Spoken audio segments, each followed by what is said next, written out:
I'm Dustin, Prince of Aphotic Realm, and this is Bo, my indie author friend.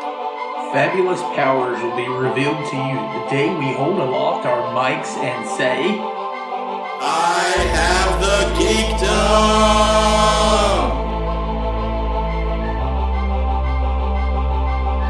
Geek-Men and the Masters of the Thunder Nerds.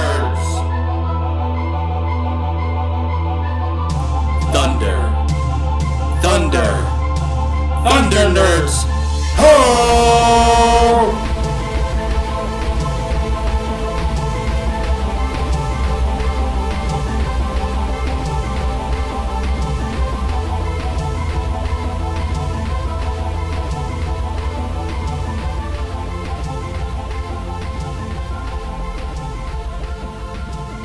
Welcome to another episode of Geek-Men and the Masters of the Thunder Nerds. I'm Dustin.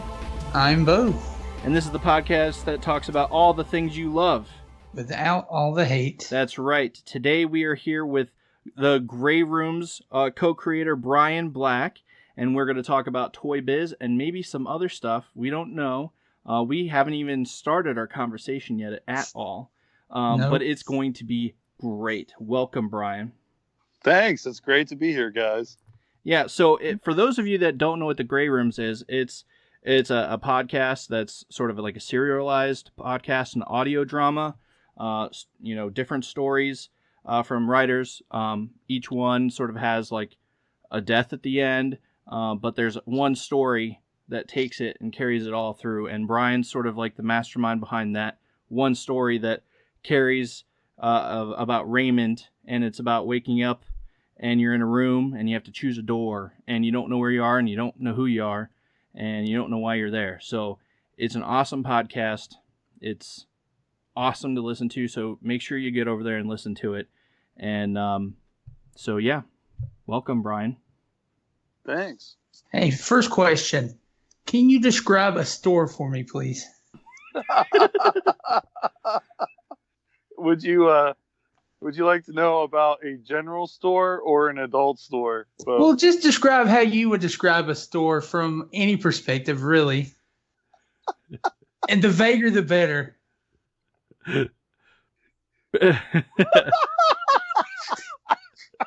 Oh my God. Well, a store is a place where you go and buy products, and I really like stores. That's really hard. That's pretty good. I didn't misconstrue anything about what you said. What are you trying to insinuate, Bo? I don't know. It's not. I don't have any, any audio to back up any sort of thought process here. Just very inquisitive mind. But we used to go into, said weird stores back in the day, particularly in like the 90s when we were kids, and buy these, Spider-Man and X-Men figures from ToyBiz. Mm-hmm. And they were awesome. We had so many toy stores, right? I mean, you had Toys R Us, you had KB Toys. Yeah. You had warehouses that were sort of offshoots from them. You have like mom and pop toy stores now and collectible stores, but it's kind of like the age of just going to a store that was nothing but toys is over. Yeah. I don't know about you, but I still have some of mine. I know we asked in the Discord when Mr. Brooks Bigley sent us some awesome pictures. And they weren't of toys. No, I'm just kidding. They were different toys, but they were. You know what? Toys are fun, though, man. I mean, that's the nice thing, that no matter how old you are, you should never look down on toys. That's right. Apparently, Brooks has a massive collection, and he took pictures and everything, and I'm just like, oh. Yeah. Funny thing about Brooks, I actually did have a conversation with him about those Toy Biz characters, and he said that he would buy 2 of each character when he was a kid. One to play with and one to keep in the plastic. Well, he's showing the ones that are in the plastic. Gee. Yeah, well, he was actually freaked out by the fact that I broke so many of my Toy Biz characters because I actually played with them. Yeah.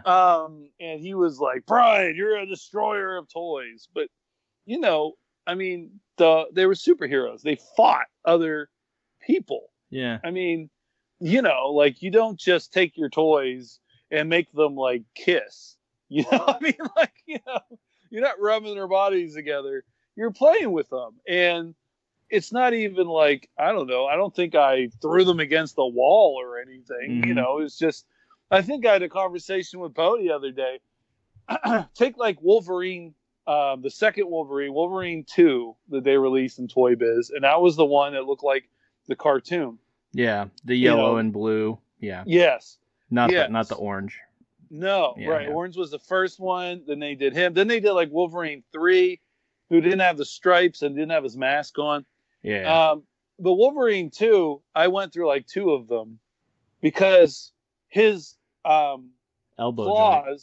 Yeah, well, the elbow joint. Yeah, that and the claws on his glove. Like they had like a spring. Mm-hmm. And if you grabbed the character with those claws and you had some resistance over time, I don't know if it was like the glue or just whatever, it would just break the whole hand. Mm. And so I had shattered hand Wolverine. I had 2 shattered hand Wolverines, and it sucked. And and Bo had a really funny idea about that, didn't you, Bo? Oh, wouldn't it be funny though if that was like Wolverine's powers? Like His hands would explode. Yeah, like imagine like he comes out and he's coming toward you, he's like, brah, and blades come out so hard that his hand explodes in shrapnel. And then he's still coming for you, and there's just these blades coming out of a wrist. Jeez. Well, and the ironic part about that, I don't know if I used irony in the right way or not, but whatever. The thing is, I had the Age of Apocalypse Wolverine toy, and he was much bigger, harder to break. But of course, the thing about him is he was missing, I think, the same hand that Wolverine 2 always broke. Yeah, so you're talking about the one that has like blue wild hair. He's like blue leotard with red stripes, and one of his hands was gone, and you could replace it with different attachments, almost like Trapjaw. He had like a 3-claw thing, like a hook thing. Okay. And like one of his thing. attachments was a freaking like machine gun or something. Yeah. I love that. I was like, man, how cool is that? You have a machine gun and claws. Like, yeah.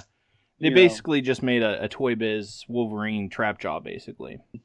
Yep.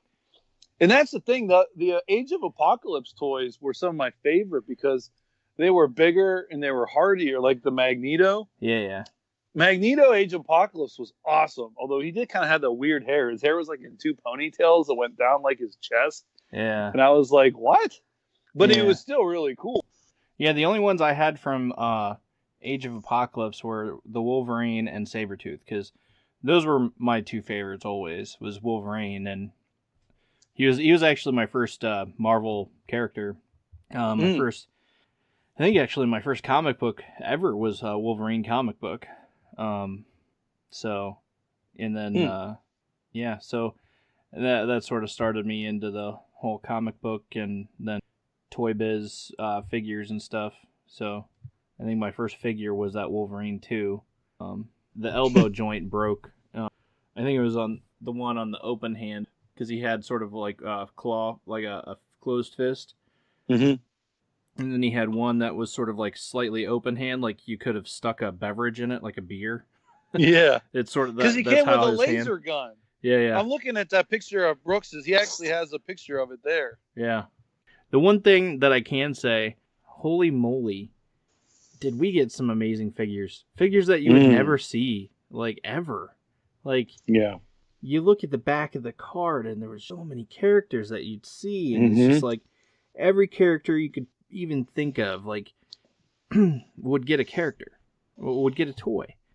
And sometimes they came with cards, or, did they always come with a card? I forget. Like, I think they might have come with a card or something else with them. At least or at least a few series came with cards, especially when they're pushing that one card collectible card series. I still have a ton of those. Yeah, same. I love that. That was probably my favorite thing. I actually would go around, try to find places that had that collectible trading card. Because they had the packs, stats on them. Mm-hmm. I love those stats. And little stories and... Yeah. They were so awesome. And, Yeah, I and then think. they'd have like the ones that. fantasy artists too. Yeah. Oh, I had some of those. Yeah, So those two, good. the Rembrandts, right? Rembrandts or something. They did they painted those Marvel masterpieces, right? Wasn't that what's called, those card collections? I think so. Yeah, yeah. Mm-hmm. I was big into that. I loved a lot of those, and I think the X-Men toys did have cards. I don't, the Spider-Man ones I don't think did. No, I not don't, the Spider-Man. and I don't think the original like Marvel superheroes ones did. No. But I think it was like the second or third series did. But you know what's weird to me is because when we were kids, they didn't really have a lot of female action figures. And when they did, they weren't really that fun to play with because they didn't even make them Functional? in a way. Yeah, they weren't functional. I mean, so like for instance, we go back to the X-Men line that we were talking about earlier, and you did have Storm, right? But she was like extremely thin, and like her hand was so tiny that it was like maybe the size of like Wolverine 2's blades. Yeah. It was so small, and so really you couldn't do anything. And they had like, for some reason, her legs were like really big, like Chung-Li legs, and I remember like, so I'd be like, all right, well, you know what? Storm's just going to kick the crap out of everybody. So she's like, kick, and eventually what happened was her like torso split apart and her legs just went bloop and fell out. Yeah. And I was like, oh no, Storm has, she has no legs. So now she's got to sit in Professor Xavier, or actually it was probably Krang's little walker thing that she had to sit in, Yeah. because she had no legs. That would actually be an awesome, awesome mod. But speaking of Professor X, that was actually a really good figure. Yeah. That thing was solid, man. Yeah. Yeah. That thing was a brick. And he had those little guns in the arms. Yeah, Of but his- of they're his- like nearly impossible to pry out. It's a good thing came with some that were out of it because I wouldn't be able to get them out otherwise. And it's funny because I used to pull one out and stick it in his hand and be like, There's Yeah, it's another just one. like I have this gun that I'll never use, but it's a something from Star Trek. I'm gonna take your readings yeah, and that's just the thing. Like, because he it's just funny. seemed like so non-violent all the time. It's like I'll read your mind. Yeah, but I'm gonna come with guns in my In my chair little- just in in case. my wheelchair. Yeah. Like, Ba-na-na-na-na-na. we know your secret, Charles Xavier, Private Eye. Yes. And that's like, but I think that goes back to Fox's deal, or Fox's issue with a lot of those cartoons was they couldn't use like real looking guns. Yeah. So that's why they always had them weird laser guns and stuff. And then when you go back to like the Punisher in that Marvel line that Toy Biz did before the cartoons, he had like machine guns and rifles and automatic, like, he had like all these cool guns and stuff. One of them was a gun. You remember I had the one that was a cap gun. Yeah. Yeah. Like the cap was like in his chest or something, wasn't it? Yeah, it was like Just in his back, and you pry it, Yeah. load in the caps, and Yeah. you sit there and you put a gun in his hand, and you just be like. And what's funny is how like Toy Biz used to recycle all their like items because Gambit had that really cheap like jacket, Yeah. and then all of a sudden you started seeing that jacket on the Punisher in some of the versions. Mm-hmm. Like they just kind of took whatever they had, and then I was like, well, screw that, I'm just gonna put this Gambit's jacket on the Punisher. Now I just made your toy. Yeah. Well, one of the things that I liked about Toy Biz is that the scale, at least most of the time, was they may not have been like height wise correct, but at least like Cable was stocky. He had muscles on him, and like Apocalypse, he was bulkier and stuff like that, and then Gambit was skinnier. You know what I mean? Yeah. The second time, you could tell they got better at it as they went. Right. Because they started out, everybody was kind of like wimpy looking. Like, for instance, Captain America, the first time around, and then the U.S. agent, right? Mm-hmm. He like was just Captain America repainted, which is Yeah. funny because that's what they do in the comics, pretty much, right? Yeah. But he was like another one of those guys that just looked kind of weird as a toy. And then later on, Spider-Man, the cartoon came, and they released a really amazing Captain America toy with that Spider-Man lineup. That Spider-Man lineup had a better Punisher. It had a better Captain America. It had a better Blade. That Spider-Man line was awesome. Blade, man. Yeah. Yeah, like and then later on, superhero toys I felt got really good, but like those ones, once they got to those, it was like, oh, the Juggernaut that came out later on when they had those like light up toys. Like Yeah. he had that was that the gem of, I don't know, Cyterac or something. Is that how you pronounce that? I forget how you pronounce it. I just remember that he's not a mutant. He has a gem, and that's how he is. Yeah. I wish they put that in the movie and just Yeah. go crazy. Well, I mean, they didn't say that's not what happened. Yeah, oh they no, didn't. they did, because of his powers. Well, I don't know. They have him in there. Well, what's her name? Or that kid, like, deactivated his mutant power. Yeah, That wouldn't have been magic. that's true. But a lot of people don't count X-Men 3. No. Hang on. Are we talking about X-Men 3 or the one, or Deadpool 2? I was talking about Deadpool 2. I think. Well, I just thought about X-Men 3. That was the first thing I thought of. Oh. And when you're talking about... I ignore X-Men 3 because he was a mutant in X-Men 3, but was he a mutant in Deadpool 2? Yeah, it is true. He had but he was in there in the same place where the mutants were, and didn't he have like a... Did he have like a thing around his neck? That was just a powered Supermax like prison thing because they didn't have anywhere to hold him. And how can you force him to take the gem out of his, or force him to take the helmet off if you don't have a way to deactivate him? Yeah, it's just always easier to say that they're a mutant on some of those characters. Yeah, but the Marvel series, like Disney did mention that Deadpool technically is still going to be a franchise that will be part of the Marvel canon, right? Because they're going to keep that franchise going. That'd be stupid not to. Yeah, I think I had heard that, but it's going to be interesting. Yeah, but if they do, then technically Juggernaut's gem works because Doctor Strange and all that stuff is in that universe, so it totally works. You know? It'd be more believable. I think people would be more accepting that, this Juggernaut gets his powers from a magic stone. Okay. Yeah. Yeah. That's cool. I saw Guardians. I saw Yeah. Thor. I'm okay with magic now. Magic. Well, that's the thing. Even in that, magic. yeah, because it's not really magic; it's science, right? Yeah, that's the way Thor explained it. Yeah. The James. Yeah. Like everything, it's just another level of science that people can't comprehend. Except for select few.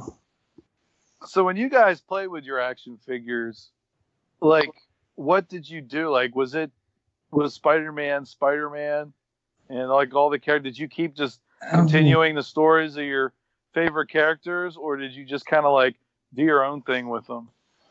There was a couple I modded, like to do certain things because I was big on using like silly putty to make like fake mask and like skin and stuff. So like, there were generic characters like from Jurassic Park or something.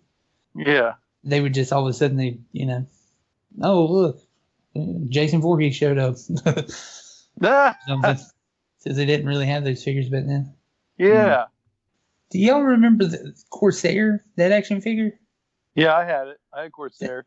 I love that figure, but after a while, I got to thinking, I really want a Zorro figure, so I ended up like painting the thing all black, and I made him a mask. Oh, nice. Because he has the pirates, he's got everything there. I like that he actually had a place to hold his sword and everything. See, well, I told you that I had the Spider-Woman toy Yes, that please. came with, that came with the Spider-Man lineup, and maybe she came with because there was an Avengers set. I think she came with the Avengers, right? Because Iron Man or whatever, he had that cartoon series. Mm-hmm. I think she was a part of that. But so she was purple.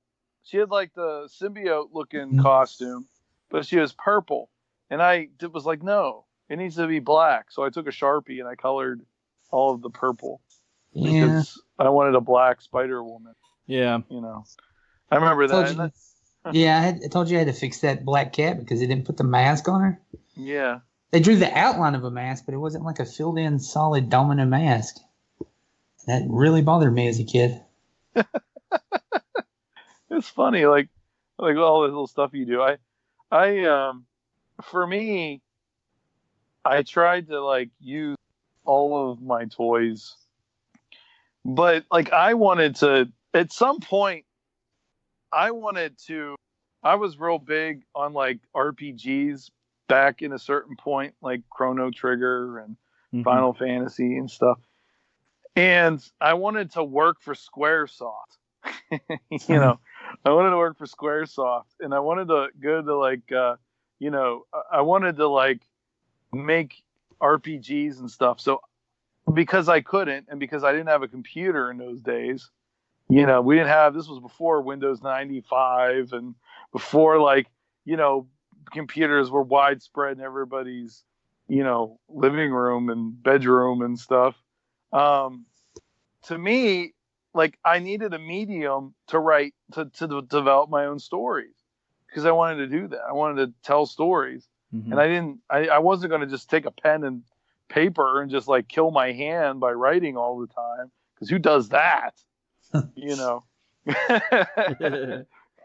No one. Yeah, it's a dying art. No one's going to do that. It really, I mean, I tried it, man. Oh my God, it hurt. I tried that with Bo's story at one time.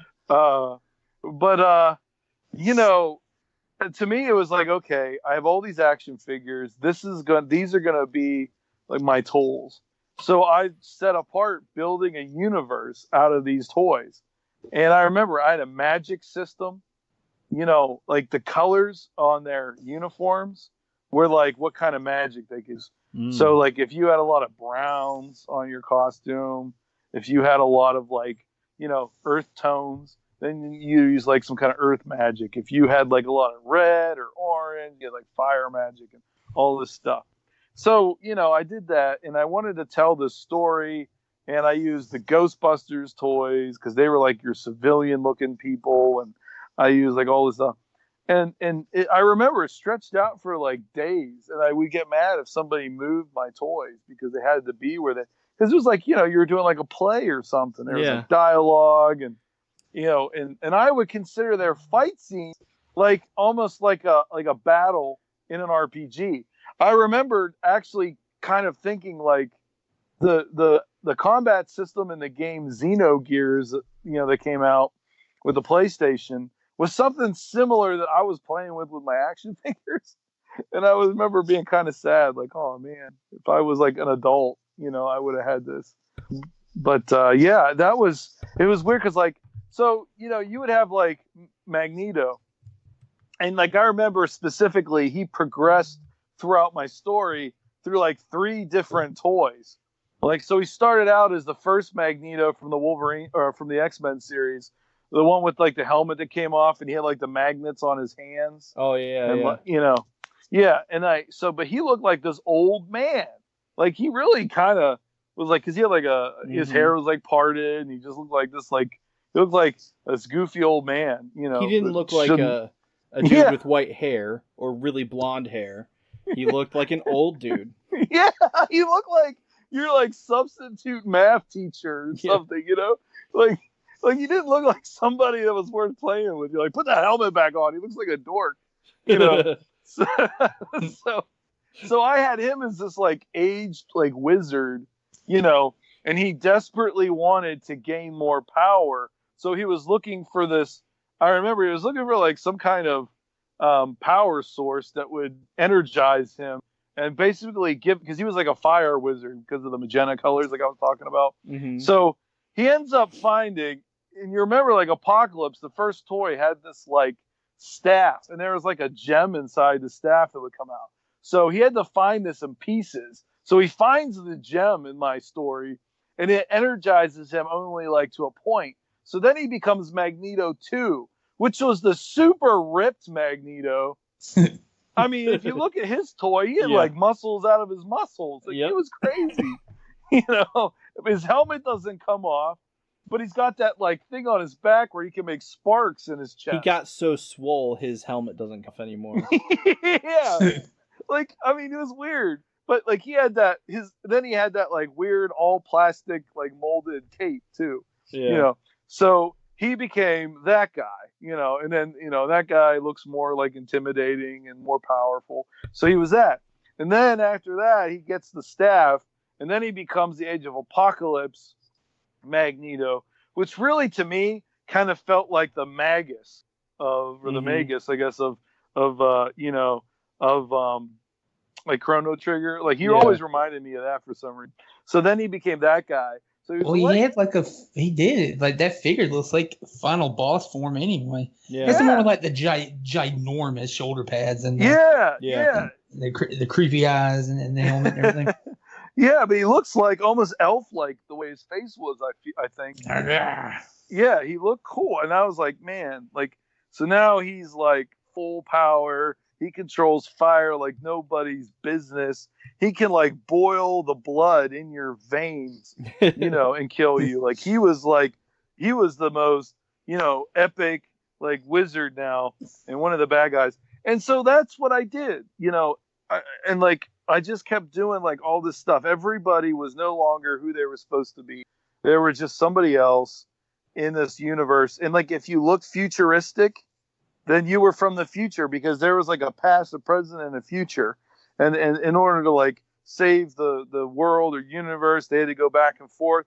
So like that's how Cable fits. And Gambit was like this like roguish thief type guy in like the medieval world, and everything just kind of worked together. And I don't remember all the story anymore, but it was fun. And that I think helped me as a writer, because that was how I practiced writing before I was really writing. Mm-hmm. That's how I learned how to tell stories. I didn't really have an audience, but it entertained me, because I didn't have anybody to grow up and play with. Yeah. I didn't have any friends. I just had action figures to tell stories to that nobody heard. And I was as I got older, I started getting weird. I didn't want anybody hearing me doing this, because I thought if I was in my bedroom and I closed my door, I thought that automatically meant nobody could hear me. So if somebody made a comment like, "Hey, I heard you talking about wizards," I was like, "No, you didn't hear me." Oh man, that's a question I'd like to hear anybody answer if they're listening to the podcast, because I know we're all in the writing community. How many people actually, when they were playing with their toys, did they go outside of canon and actually come up with new things? Because I'm with you. I did the exact same thing where you just... Did you play with the storyline? So if you were like playing Star Wars, did you play out the movies, or did you make new adventures like that? Yeah, totally. Yeah, I know. I definitely did. Like I said, I definitely played outside. One of my, for me, I did have a neighbor friend. So, well, first of all, with my action figures, just getting into that, as far as action figures go, yeah, it was a new story, my own stories, because, I didn't really act out the show or anything, just did my own thing. But, yeah, as far as, like you said, writing goes, I had a friend that lived down the street from me, and I would, on rainy days or after I came in for the night, I would write out like mission plans, almost like pseudo outlines of stories. And then we had a folder, and this is particularly, we started in the wintertime when we couldn't go outside, and it was like cool things to do in the summer. And then we would go outside and act out. Like we created our own versions of the Power Rangers and stuff, and our own Zords, and did like their own stats and stuff. And then we would act them out. And we would go through the list of the different pages of mission plans and be like, "Ooh, let's do this one."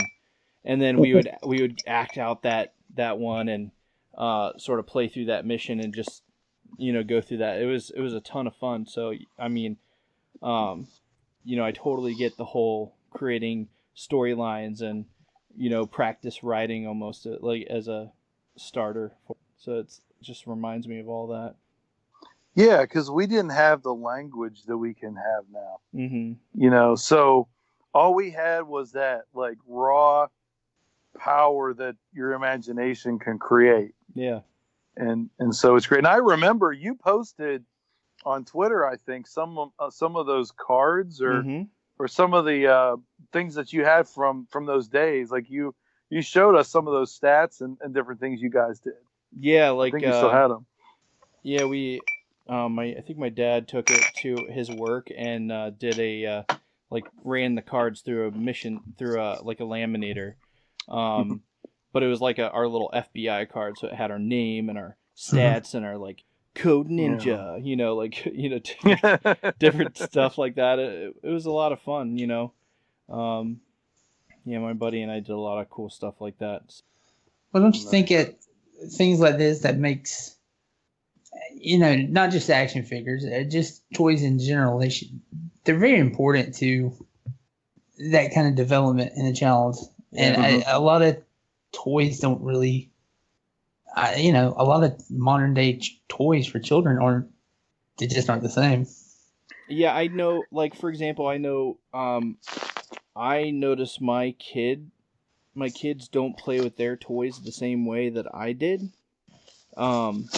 Well, I mean, first of all, I have girls, so naturally they're going to do things differently than I did, and that's perfectly okay, and I'm not going to try to force them into the ways that I did, but I can already tell, like, they would rather watch people play with toys than have themselves. So they're perfectly fine with going on YouTube and watching people unbox things and play with those toys, and they're like, oh cool, I want that. But then they get it and then they just act out like they have their own YouTube channel. This is my oldest one. She acts out like, hey guys, Cadence here, I'm doing this here and we're gonna do that, so like and subscribe, and she acts out like she has her own YouTube channel instead of and as she's playing with her toys rather than just playing with toys and imagination. And it's not like we let her watch YouTube all the time. She's seen it a couple times. We've watched unboxing videos, but we actually have taken it off of her phone because like she had a little phone that we put this stuff like reading eggs on, and I've locked it completely down to where she doesn't have access to much anything other than reading eggs, which is this learning app, and listen to the music that we put on there, like Kids Bop and stuff. And so that, and then, but she'll sneak downstairs while we're sleeping and would watch YouTube, and it's like, okay, so now I have to take YouTube off of the Apple TV, like while we were sleeping, so I had to take YouTube off of that. But that's the only time she would watch YouTube is that, but that's how she plays with her figures, pretending like she has her own YouTube channel and is opening it and other people are watching her. She has subscribers that are watching her, and it's like this weird. It's like, I don't know, do your thing, but I don't know. It's kind of odd, but that's definitely not how I played with things. It's like a mix of two cultures. Yeah, and it's like those type of toys not being readily available for children because they've become like collector status for adults, the ones that used to play with them, and then also just the whole social media generation of kids just thinking, our whole lives has to be portrayed online. We have to put everything online. Right. I mean, I don't discourage it because it's like, hey, look, she's doing something, for herself. So I just let it go to see how it goes. I'm not going to be like, you can't pretend that you're a YouTube personality. I'm not going to do that right now. But the thing that she does that just is really good at is being like a little mom to her like baby dolls. She's obsessed with, like purses and stuff like that. I know I'm getting way off topic. I digress. That's like what she plays with, but it's completely different than the things I did, But well, I think it's good though, because I mean, either way, she's still finding an outlet for her imagination, Mm-hmm. and whether it's, saving, people in a burning fire, or fighting ghosts, or Mm-hmm. beating up Shredder.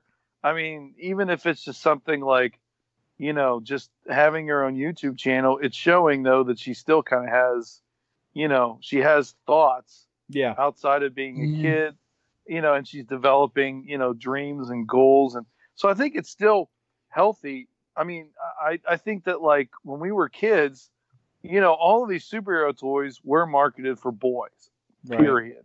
They were in the boys section. And if girls were playing with them, that's awesome, Mm-hmm. but they weren't marketed for them. And so what did girls have to play with? Well, they had those like, those like fake kitchens and fake houses and fake this. And the sad thing is I always wanted those because for some reason I thought those were kind of cool too.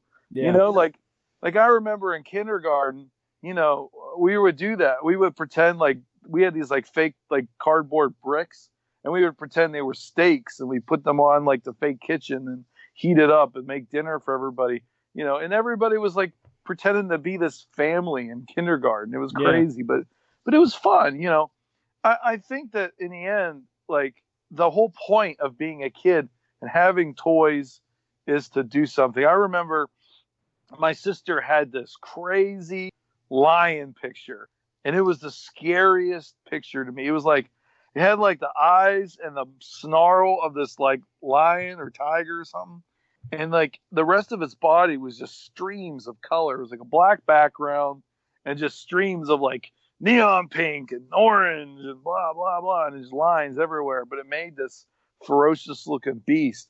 And I remember like my sister was gone one time, and I'm on the Commodore 64 that we had. So I guess we did have a computer, but come on.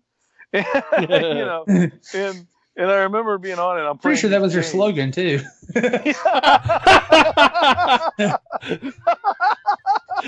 Good God, I almost fell out of my chair.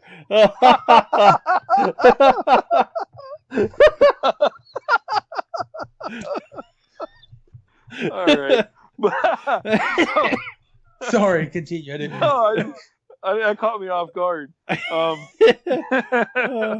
So, I remember being this little kid and typing in that stream of code you had to do to get into games. And I remember playing, but the hard drive sound, I guess it wasn't a hard drive, it was a disk drive. Mm-hmm. Disk drive sound was so loud that I always would look up at that picture, thinking it was roaring at me. Like I wasn't supposed to be there. But one day, I must have made peace with this spirit of death.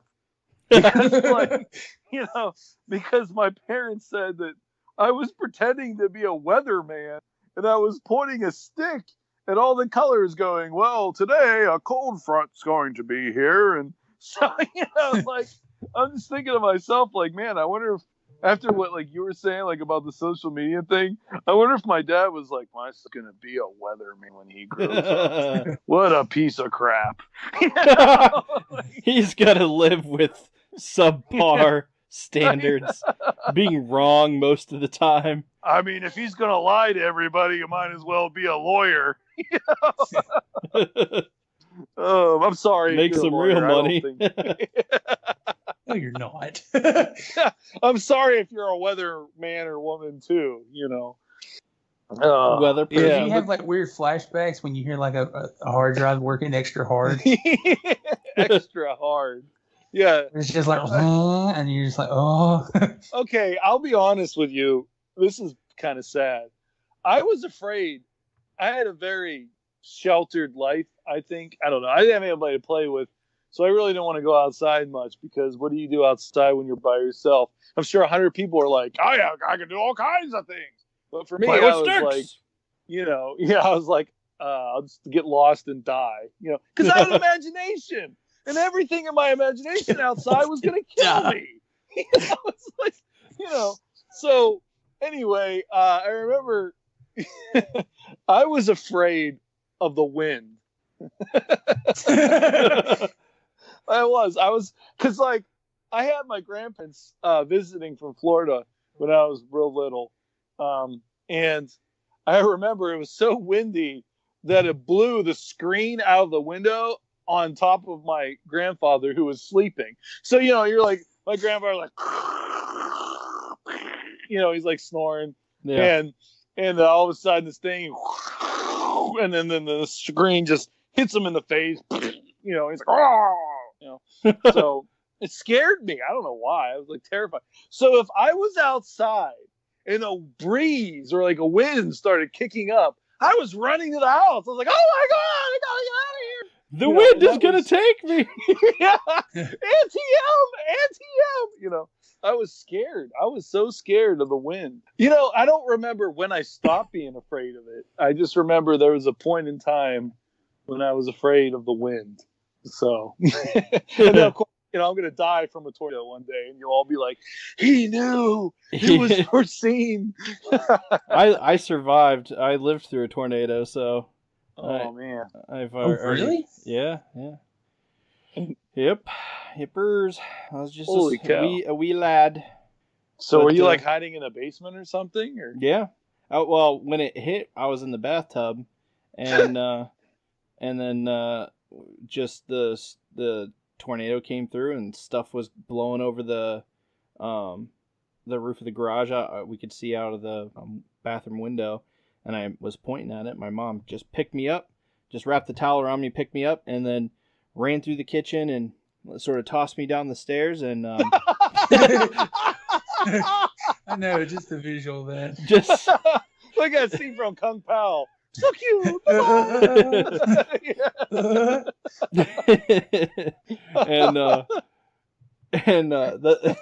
And my sister it was kind of weird because like as I got up, as we came out of the bathroom, my sister jumped up off of the porch and came inside, and because she was studying for finals, and came inside because the garage door was still open, and we had cats, outdoor cats, and as she came inside, a tree from our front yard fell on the porch, the breezeway, and where she was just sitting, and sort of crushed that, and we shut that door. My sister shut that door, and then ran through and stopped at the kitchen. Like, just rain is just pouring through horizontally through our side door, or through our kitchen window. And that's when my mom tossed me down the stairs, and my mom and sister are standing there trying to put the window down. And my sister was about to walk outside, but that's when she stopped to help with the window. And had she gone outside, right then a tree fell across the driveway where she would have been, had she gone outside. And then they came downstairs, and it's just sounded, the wind was just deafening, and power was out. It was dark. The sky looked all crazy weird. And just listen to the crazy wind, and it didn't even really sound like wind. And then when it was over and things got quiet, we still didn't have power, and we waited for daylight to finally, it was setting into night. We only had one car at the time, so we were waiting for my dad to get off work. We didn't have a phone that worked. So we were waiting for him to get home, or someone to come, find us, basically. And we just sat there by the door with the door open and listened.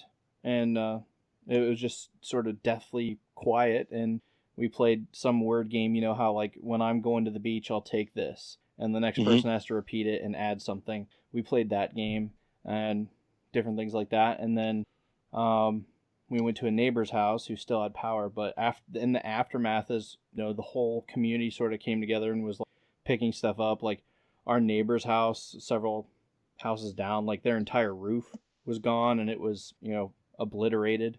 So they needed a whole new roof, and we were finding like shirts and clothes and so many things all over the place, and it was crazy. That was when I got my first bike. I was wanting to learn how to ride a bike and wanted a new bike, and one of the other workers that was there helping us all clean up and cut up trees and stuff overheard and brought a bike because he was impressed with however the adults told the story, but I just remembered that we were all first Huffy, I think it was, so fun in a weird sort of way.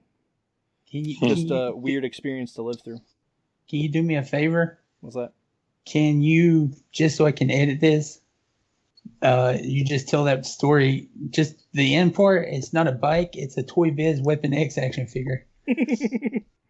It'll tie everything together nicely, and people will be like, oh, wow, this is a really good episode. Yeah. So, instead, we found a really cool X-Men guy. Oh, really? That's amazing. That's incredible. That is. Wow. I mean, what are the odds? I know. I lost a figure in the wind one day, and I wonder... When you were getting carried away by the wind? Yeah. You had to let go of it, and it just flew right into my hands. Yeah, that's insane. What are the odds? I wondered what BB written on the bottom of the foot meant. Now I know. Man. Do you write BB on the bottom of the feet of your figures? Every single figure had BB written on it. Man. So I have your Wolverine. Oh, I kept breaking them too. Yeah, let's face it. The wind would have blown off Wolverine's hand. This would be like the T-1000. It was the moment when Wolverine was finally going to, tell Jean how much he loved her. Everything was going to change. Jean! I love you! He tries to fight the wind. Berserker barrage! It's funny. Sometimes the wind blows me away. Or what if it was that Banshee action figure that just went like... Freaking Juggernaut's like, nobody stops the Juggernaut! It's like, oh, man. Oh, man. And Wolverine's supposed to regenerate, darn it. What's going on here? Yeah, I swear I read somewhere or somebody watched the video where like Barbie dolls got like all kinds of crazy like quality control where like they froze them and lit them on fire and like did all this crazy stuff, and they wanted to make sure that they could withstand a child. But Toy Biz characters, I guess, and probably a lot of action figures, I think it was just the fact that they wanted to make them more posable with those joints. I think the joints just didn't work as well as they wanted, because how many Ninja Turtles toys did you break? Or how many Ghostbuster toys break? I didn't really lose any, but they also didn't like bend at the elbows or the knees. Yeah. Now their paint came off. I was telling Bo this story. So I had Janine, and I had all the characters, but Janine was important to me because, for one thing, she was a part of the Ghostbusters, and I felt like she needed to be there. Like, and I was still at the time playing like how the series went, she was a part of that. And they never did give her like a proton pack or anything. I don't know what she came with. She came with a ghost, just like all of them did. She came with a ghost, but hers had long hair that you could brush. I kid you not. Okay. So, for the girls, I guess. Yes, I guess. But girls anyway, want to brush ghost hair, don't you know? Yeah. And the thing is, Janine, one of the things that they normally did with the Ghostbusters toys is that they like, I think they used the same plastic for the torso as the rest of the body, and then just painted like the heads and the hands and the boots and things, because if you started to scrape off the paint just by like wear and tear, you'd see, like, for instance, Peter Venkman, had a brown torso because his, jumpsuit was brown. Mm-hmm. But when his face, then the paint starts to wear away, he becomes black. Like, what? How did he change his race? But it's because they painted the flesh color on it, Right. So, I don't think that happened to Winston, though. I can't remember, but I don't think he became white because he had that weird, like, teal kind of jumpsuit, It was like... I would have made that joke funny there from the movie. I have seen things Yeah. turn you white. Or teal, I guess. Teal? Yeah, I don't know. He had a weird color, didn't he? It was like a weird colored jumpsuit. Yeah, they gave him one of those. It was the 80s. Yeah. So Janine, for some reason, being that she had breasts, the paint along her breasts wore off. I don't know why. I kid you not. It's not like I was some pervert kid that just rubbed her breast all the time. Okay, I swear. It did not happen. Like a worry stone. Kids had those clicker things for anxiety. I had Janine's breasts. It's not what happened. Some people have fidget cubes and fidget spinners. I had Janine's breasts, okay? It comforted me when I was afraid of the wind. Oh my God, this is so... Everybody's going to be like, what is wrong with this guy? So, I don't know, okay? I don't know why that specific area got worn out. But I'm just gonna keep digging. But you might as well, man. Yeah, but the worst part about it was underneath that pink jumpsuit, her breasts were like flesh colored, like they were just normal skin color. Like why? So it looked like she was topless. Yeah, so it looked like I just rubbed away so I could see her breasts and nipples, and that was pretty much it. Like, I wonder what's under here. Rub, rub, rub, rub, rub, rub, rub, rub, rub, rub, rub, rub. Oh. Like a scratch ticket in the lottery or something, What I'm trying to make a wish. I'm trying to win the lottery. I mean, so yeah. But I really didn't purposely do that. It just happened that way. And people can judge me all they want, but that was the way that happened. Yeah, definitely. That's funny though, man. It definitely. I still never forget reading this one Punisher comic because, like, when I was a kid, I never I don't know. It was funny because I did buy comics when I remember I owned the first that foil issue where the spider armor is used, and it's green. It's like a holographic cover. Yeah. And I did buy comics, but most of the time I'd sit down on the grocery store floor and just read comics all day when my parents were grocery shopping. Because to me, grocery shopping is the most boring thing in the world. As an adult, when I'm hungry, it's the most exciting place in the world. And you spend $1,000. Yes, but when you're a kid and you're not hungry, I hope you're a kid and you're not hungry, because if you are, it's really sad, and I hope we can help you, because that sucks.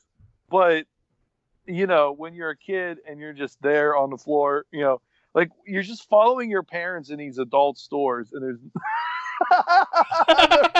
there's in the grocery stores, yes. I'm dying.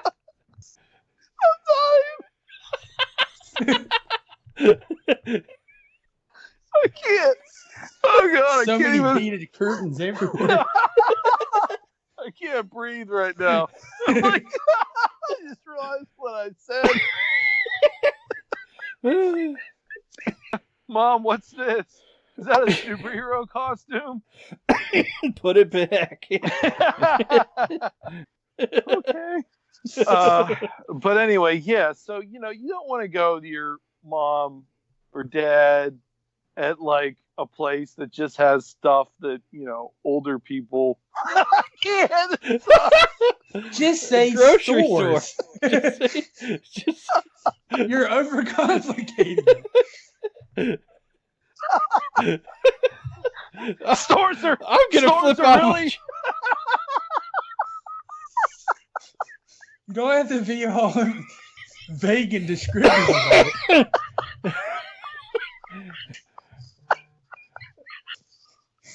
I'm It's gonna not a flip out of my department chair. store, it's boring. I'm losing That's all you gotta control. say. I think I peed a little. First for the podcast. Oh. God, my stomach hurts right now. I feel like one of them aliens is gonna shoot out of me. Oh man, so yeah. Anyway, it's really boring to go to a store with your parents. that doesn't have toys in it. Yeah, you ruined it now.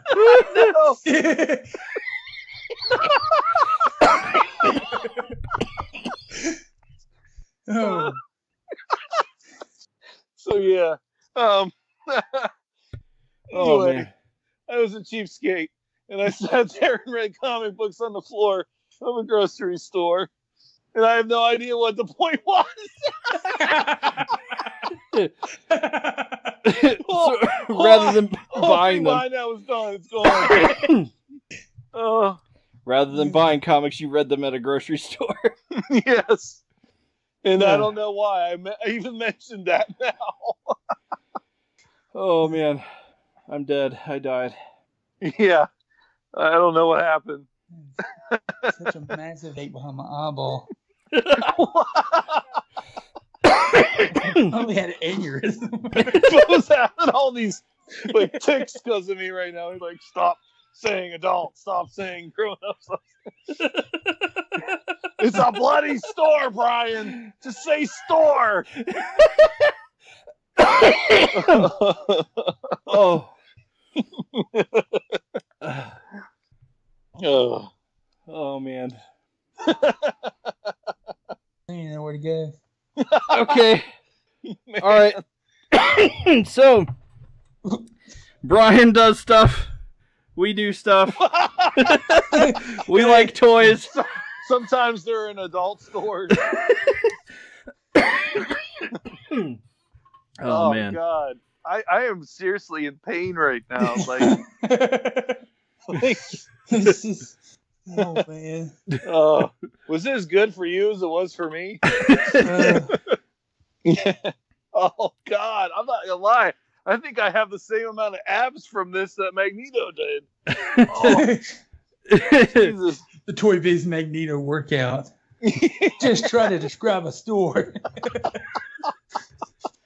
Oh man. Jeez. Yeah. All right. Well, okay. What does Brian Black have in? What's in store for Brian Black in the future? That's He's where not we gonna- should go. He's not gonna make it. Yeah. If you were to make it, hypothetically, what's coming up for you in the next couple of weeks? The next couple of weeks. Oh Yeah. man. Well, we got you guys are pretty well aware of Kelly Evans. We've talked about her. Grey Rooms has a story up with that, and that'll be released on Friday. And, you know, I have in every episode I write intros that kind of has that Raymond and Bob story that kind of ties everything together. So yeah, I have a lot of that coming on. We're almost done with the first season. That'll be ending in May. So what do we have there? Episode, like, we have Kelly Evans' story. That'll be the Certain Man. 19th, Friday the 19th, right? Yeah, it'll be next Friday. And then we'll have a behind the door with her. So you can hang out with us on our YouTube page around then. We'll put a link up. And we'll be doing that on the day before. Well, it'll be Saturday. It'll be the day before Easter.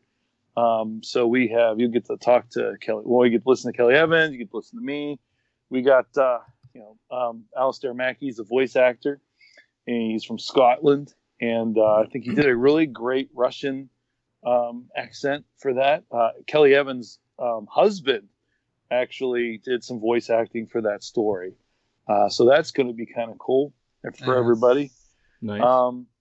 We have a special guest host, and J.M. Sheriff is like our composer for the Grey Rooms.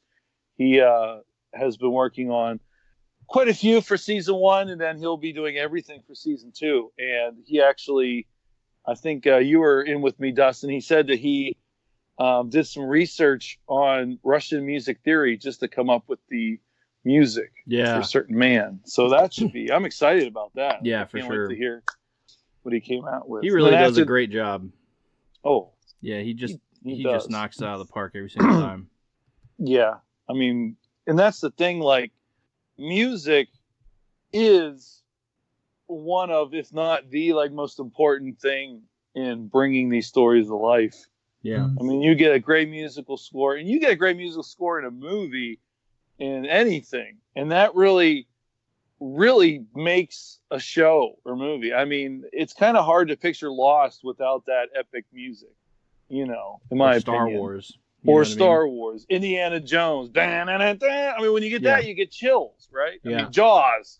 I mean, like if you just had some stock music in Jaws when the shark was coming after people, like do do do do do do do do do do do do. I don't know, something stupid. Then you're gonna be like, what is this? Like, it's gonna change the entire effect. So that guy does a great job. I can't wait for that.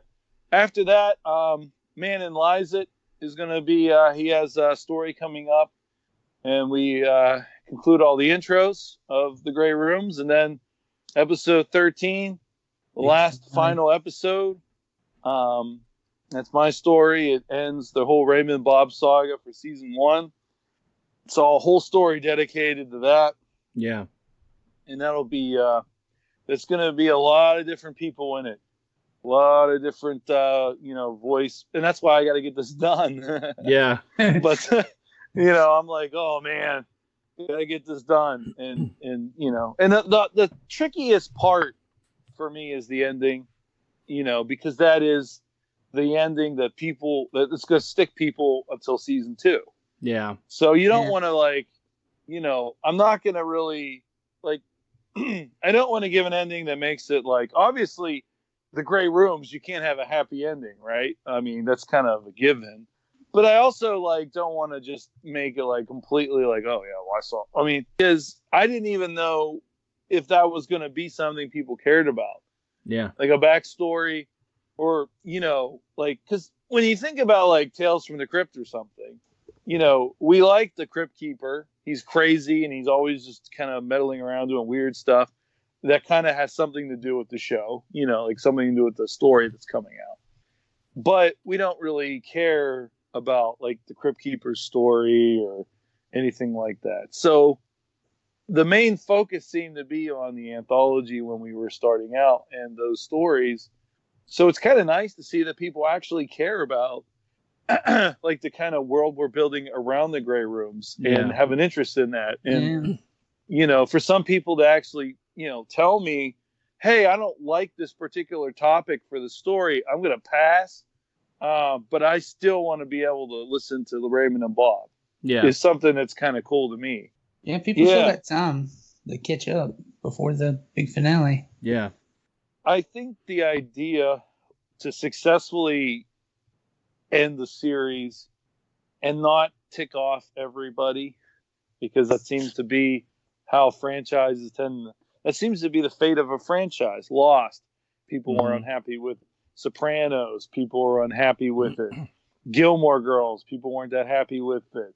How I Met Your Mother, people weren't that happy with it. Yeah. You go down the line and it's disappointment.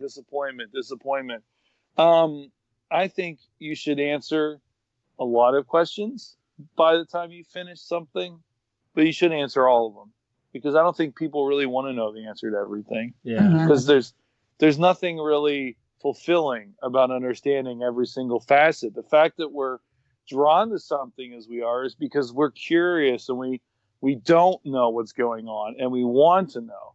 But I think there's a difference between wanting to know and knowing. And I think that difference is what's going to make or break shows. I think they need to end it maybe I read somewhere where somebody took Parks and Recreation, for instance. So somebody on Twitter, and they made a comment okay, so you have characters that win the lottery and then it's everybody lives happily ever after or something. But that's not really a fulfilling ending for us. Maybe when you end something, the person is in a slightly better place or a better position than when they started, but they don't have all the answers in life. They don't know. They're just continuing on. So the person can kind of picture something. They're still going to be having these adventures or still going to have these experiences in the horizon. Yeah. And you can just put those in your own mind. You can imagine it's your turn to take what you love and kind of create that on your own, Yeah. So that's kind of how, I do plan on explaining a lot through the years as we do the Grey Rooms. I will say that you're not going to know what the gray rooms are by the end of the first season. I mean, that would be nuts, right? Like, I do want to tell, like, obviously this is a story arc, and there's other little pieces to the story arc. Mm-hmm. Like, you know, like I talked about, like every now and then you get this weird thing about that cult, you know, the Church of the One, and you're like, well, what's this guy do with it? And there's not really a lot of information about it. It's just kind of here a little bit, there a little bit, but not any real information at all, just that it exists. Right. So obviously, like, that will be explored on later, you know, and just things that, you know, exist in this world, because it you know, I kind of do want to explain some things, but again, it's all because I want to tell a certain story arc. And I don't know, when you're doing a podcast like this, it's an independently run, you know, work of art. And do we really know, like, where the future is going to be with that? You know what I mean? Like, we don't know, like, obviously we're going to be making season 2, and, you know, and then, you know, the plan is to do season 3 and so on and so forth. But it's not like we have this unlimited supply of money either, you know. And so hopefully we'll continue to, you know, have people fund us through Patreon. Hopefully we'll be able to get some ads in there and to be able to, you know, make some additional money on that, pay writers, pay voice actors and actresses and everything. And, you know, we'll be able to really continue to make this something big.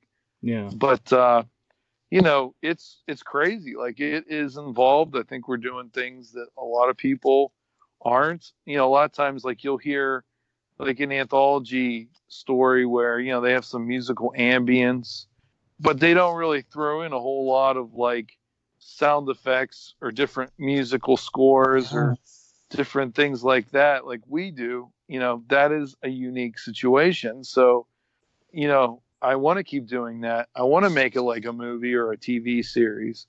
And, you know, it's fun. I mean, it, you know, it really is.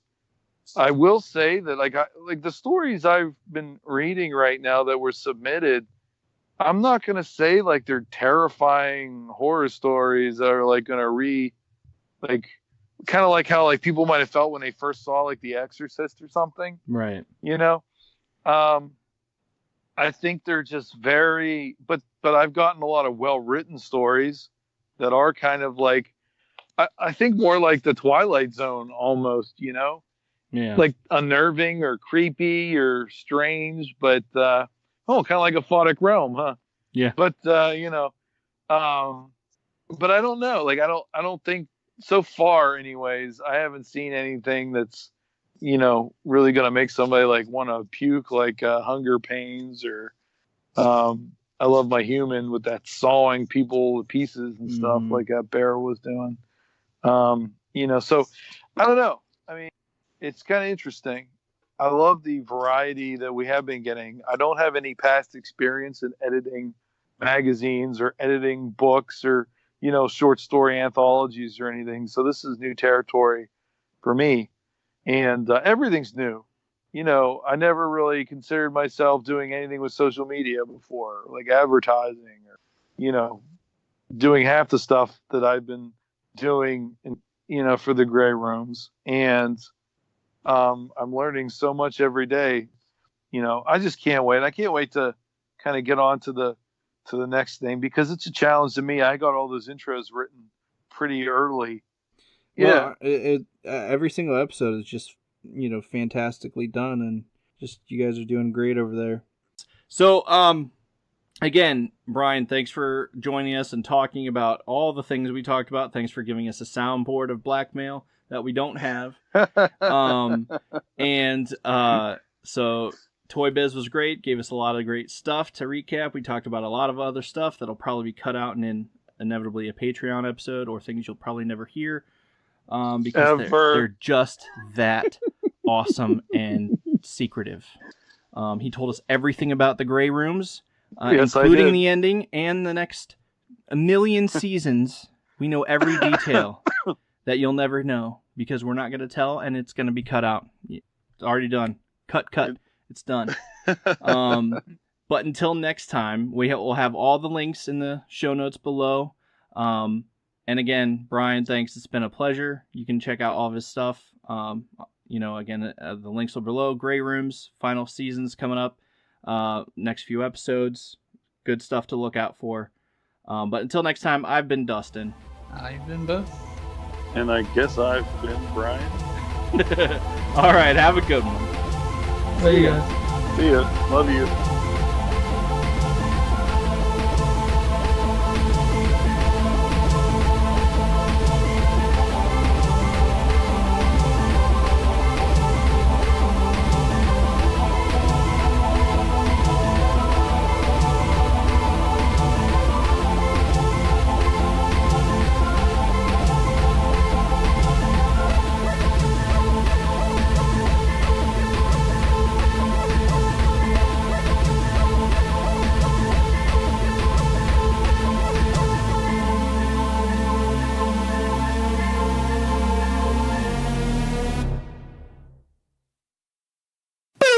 Boop.